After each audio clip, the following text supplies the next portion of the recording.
ஓம் ஜெய் ஸ்ரீரமணாய. பகவான் ஸ்ரீ ரமண மகரிஷி பக்திஞான இயக்கத்தின் ஆன்மீக அன்பர்கள் அனைவர்களுக்கும் உங்களுடைய மனமார்ந்த இனிய காலை வணக்கம். இன்று டிசம்பர் 17 புதன்கிழமை. ஆத்திகனும் நாத்திகனும் இறைவனின் இரு கண்கள் என்ற தலைப்பில் இன்று நாம் தியானிக்க இருக்கிறோம். கடவுளை ஏற்பவன் ஆத்திகன், கடவுளை மறுப்பாளன் நாத்திகன். இறைவனை பொறுத்த மட்டில் அவனுக்கு இருவரும் ஒன்றே. உலகுக்கு எப்படி சூரியனும் சந்திரனும் இரு கண்களோ அதுபோல நாத்திகனும் ஆத்திகனும் இறைவனின் இரு கண்கள்.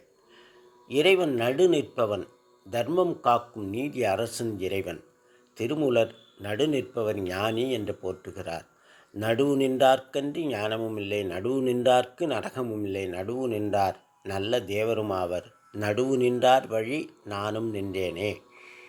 எந்த பக்கமும் சார்பும் நிலையெடுக்காமல் தர்மம் தவறாமல் நீதி காப்பவர் ஞானம் பெறுவர். நடுநின்று தர்மம் தவறாதவர்க்கு நரகத்தில் இடமில்லை.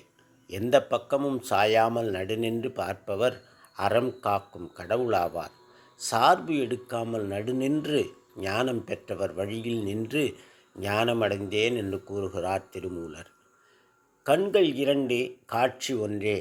இறைவனுக்கு ஆத்திகன் வலதுகண் என்றால் நாத்திகன் இடது கண். ஆத்திகன் கடவுள் இருக்கிறார் என்று நம்புகிறான். நாத்திகன் ஆத்திகன் சொல்லும் கூற்றை மறுக்கிறான். அவ்வளவுதான். இங்கு கடவுள் இருக்கிறாரா இல்லையா என்பது பிரச்சனை அல்ல. ஒருவர் சொல்வதை அடுத்தவர் அதை மறுக்கிறார். அது அந்த இருவருக்கும் உள்ள தனிப்பட்ட பிரச்சனை, சமூக பிரச்சனையாக அதை நாம் பார்க்கக்கூடாது.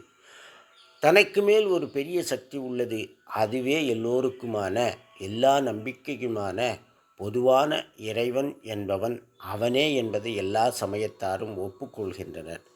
நாமுலகம் காண்டலால் நானாவாம் சக்தி உள்ள ஓர் முதலை ஒப்பல் ஒருதலையே, நாம ஒரு சித்திரமும் பார்ப்பானும் செயற்படையும் ஆர் ஒளியும் அத்தனையும் தானாம் அவன் உலகு. பார்ப்பவனாகிய நாம் உலகத்தை காண்பதால் பலவாக பிரிந்து தோன்றும் சக்தி உடைய ஒரு பொருளான காரண வஸ்துவை ஒப்புக்கொள்வது சரியானதே ஆகும். நாம் நாம ரூபங்களான உலக சித்திரங்களும் அதை பார்ப்பவனாகிய ஜீவனும் அச்சித்திரங்களுக்கு ஆதாரமான வஸ்திரமும் அவற்றை பிரகாசிக்க செய்யும் சைத்தன்ய ஒளியும் ஆகிய நான்கும் உள்ளத்தில் ஆன்மாவாய் இருக்கும் அந்த ஈசனே வேறல்ல. தோன்றா பெருமையனே என்று எப்போதும் எங்கும் உள்ள இறைவனை மணிவாசகப் பெருமான் போற்றுகிறார். ஒருவர் இருந்தால்தானே நாம் மறுக்க முடியும். எனவே நாத்திகன் மறுப்பது நாம ரூபமற்ற எல்லையில்லாத சர்வ வியாபியான கடவுளை அல்ல, கடவுளை ஒரு குறுகிய நாம ரூபம் என்ற வட்டத்துக்குள் அடைக்கும் சிறுமையை எதிர்க்கிறார். இது நாத்திகனுக்கும் கடவுளுக்குமான தாவா அல்ல. ஒரு குறிப்பிட்ட நாமரூப சித்தாந்தத்தை கொண்ட ஒரு கூட்டத்தாருக்கும் அதை எதிர்க்கும் ஒரு கூட்டத்தாருக்கும் இடையே உள்ள சிவில் தாவா. இதில் கடவுள் தீர்ப்பு சொல்ல வரமாட்டார். அவருக்கும் இதற்கும் சம்பந்தமில்லை. அவர் எல்லாவற்றுக்கும் சாட்சிமான். ஆத்திகனும் நாத்திகனும் இந்த உண்மையை உணர்வதில்லை. சுவாமி விவேகானந்தர் தன்னம்பிக்கை இல்லாத ஆத்திகனை விட நாத்திகன் மேலானவன் என்று கூறுகிறார். உண்மை உணராத ஆத்திகன் தான் பின்பற்றும் சித்தாந்தம் காட்டும் கடவுள்தான் உண்மை என்று நம்புகிறான். நம்பிக்கை அவநம்பிக்கை என்ற இரண்டையும் கடந்து நிற்பவன் கடவுளாயிற்றே. கடவுள் இருக்கிறார் என்று சொல்லும் ஆத்திகனின் தன்மை பொருள் யாது? நான். இல்லை என்று மறுக்கும் நாத்திகனின் தன்மை பொருள் யாது? அதுவும் நான். இந்த இருவரிடம் காணப்படும் நான் என்பது அகந்தை உணர்வு. விழிப்பில் தோன்று உறக்கத்தில் மறையும் பொய் தோற்றம். என்றும் மாறாத உறக்கத்திலும் மறையாமல் நான் என்று ஒளிரும் ஆத்மா சத்தியம்.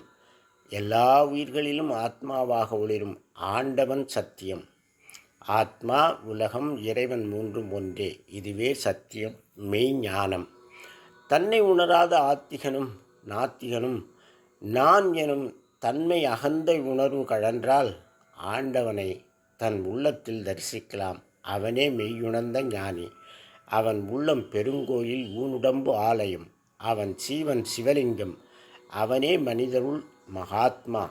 அவனே மனிதகுலம் தொழத்தக்க நாமரூபம் தரித்த நடமாடும் கடவுள். ஓம் தத் சத். நாளை வேறொரு தலைப்பில் தியானிக்கலாம் அன்பர்களே. வணக்கம், நன்றி.